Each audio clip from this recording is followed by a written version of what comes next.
and then I did a Guitar Center drum off. Oh, okay. Thing. Uh-huh.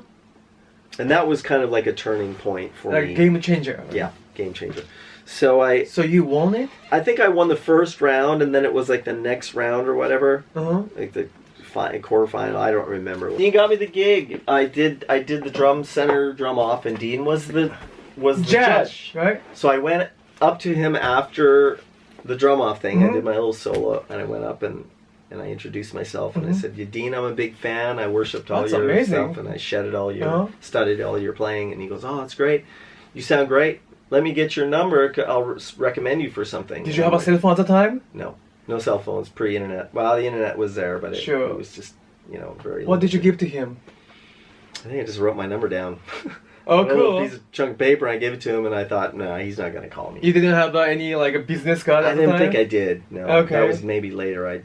There was a point where I did have a business card. Okay. But anyway, so it was 3 days later, and I started getting calls, from different bands. And one of those bands was Yngwie Malmsteen. He called me personally. I remember picking up my aunt's phone and had like a rotary phone. Literally like a 1950s rotary phone. Sure. Pick it up and it's Yngwie Malmsteen. Hey!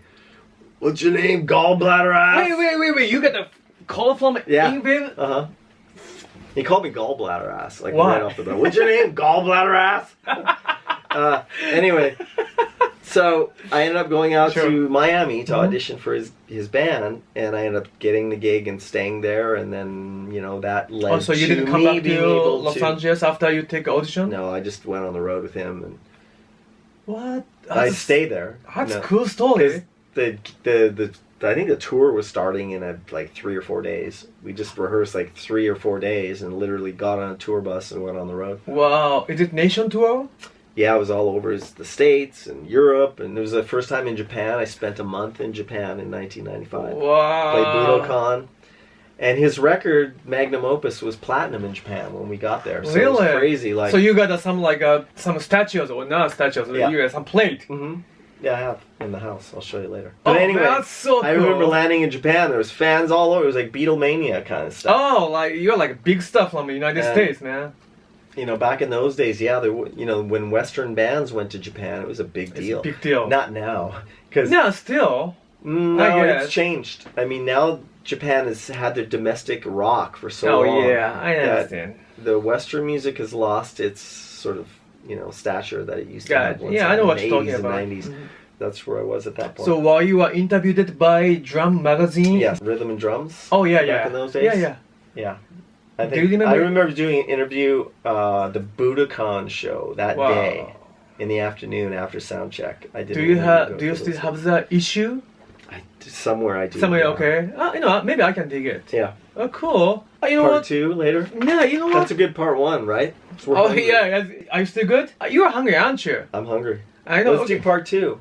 No, you just want to finish it up? You know what? Actually, you answered pretty much every my questions. Okay. Before I asked you. Okay. So, do you want to say something to people in Japan? You have so many fans. Sure. Yeah, so especially young kids, young drummers. Yeah. So who wants to be like you? Mm-hmm. So do you have some comments?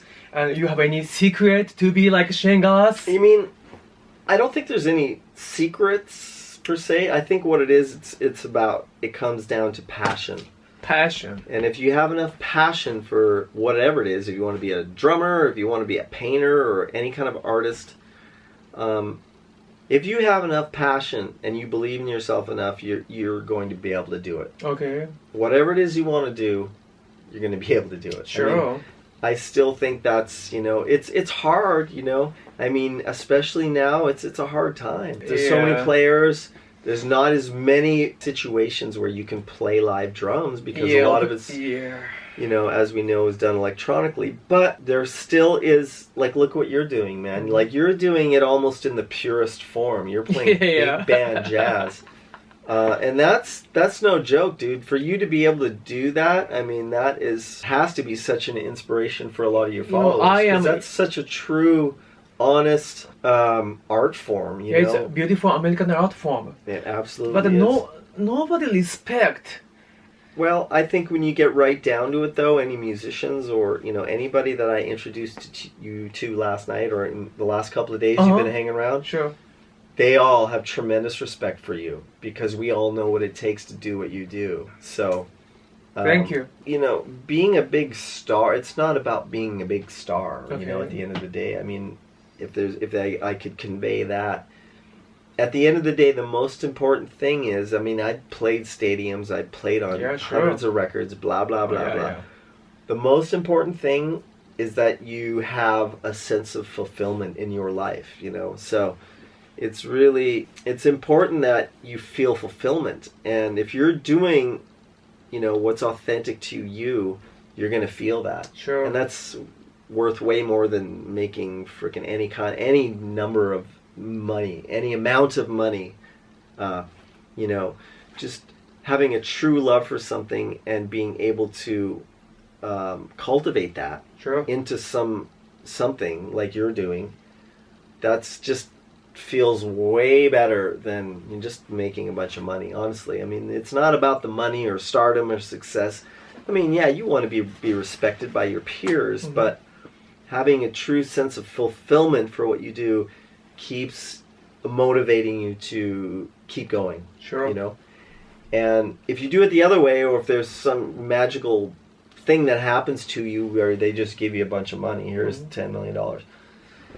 Yeah, that's great and all, but maybe in 2 years, you know, that $10 million isn't going to mean much. Yeah. You know? It's not going to mean as much something that you create from your heart and from, you know, the inertia of your past experiences, which, let's face it, it's hard work, right? Sure. I mean, doing what you've done, what I've done, it started with a bunch of hard work. Yep. And what fueled that hard work was our passion for it, right? Yep. So we wouldn't be here now doing this if there wasn't the passion. So in a very simple sense, it's like it comes down to, you know, believing that passion can give you a sense of, give you the path of the road way to do it. You know, it starts there. It's like if that fire and fuel is there starting, you're going to figure out how to go down that road how to get to where it is you got to go. It just happens. You know, there's going to be roadblocks. You're going to be confronted with some big trauma in your life, but you'll figure it out and you'll work around it. Like, it's like our visa stuff, you know. It's like, I remember getting to the freaking customs gate and the guy's like puts a stamp on my thing and he goes, "No, you're not coming in." Oh. And it's like, I've got a gig like next day in LA and I got to call my guy and tell him I can't make it, and I got to postpone some record date I had. I was going to do some recording and some other gigs, and you know, heavy. Not to mention my life. You know, I had already been here a year and a half, probably 2 years at that point, 2.5 years. So I had already established myself quite a bit. You know, my little little network I did have. It was just like being in jail. Now I'm in jail. I can't go. So I figured it out, though. You know, I was like, what do you do? How do you rectify this? Well, I got to call my attorney that was working on my case and try to reapply for some other visa that we could get through. You know, it's just, I figured it out. You figured it out. So you just got to keep that. Just know that it's going to work out if you believe in yourself. That's right. Yeah. It's going to happen. It will. It will transform and it will just come to fruition. So, but there's no easy way. There's no like. No. It's all about just like one little baby step at a time, and you just go do it. Baby step. That's a nice word. Shane, so you gave me a bunch of beautiful words. So actually, I am inspired by you a lot. So I'm inspired by you, man. Like for you to do what you do. I mean, like he's asked me to come sub on him, and I'm begging on you.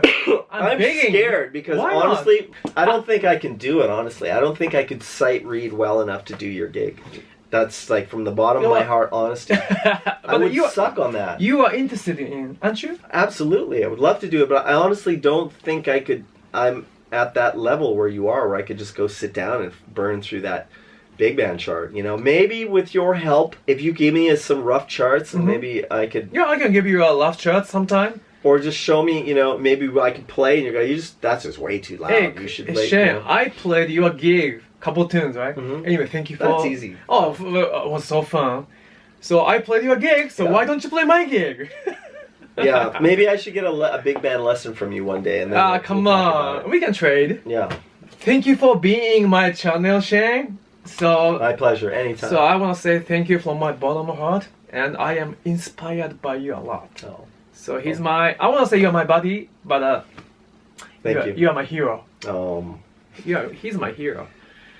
Okay. Well, thanks for having me, guys. Good luck out there. You're gonna be great. Alright, so alright. じゃあね。またね。ガイガー、バイバイ。Thanks, man. Hi. Thanks. ありがとう。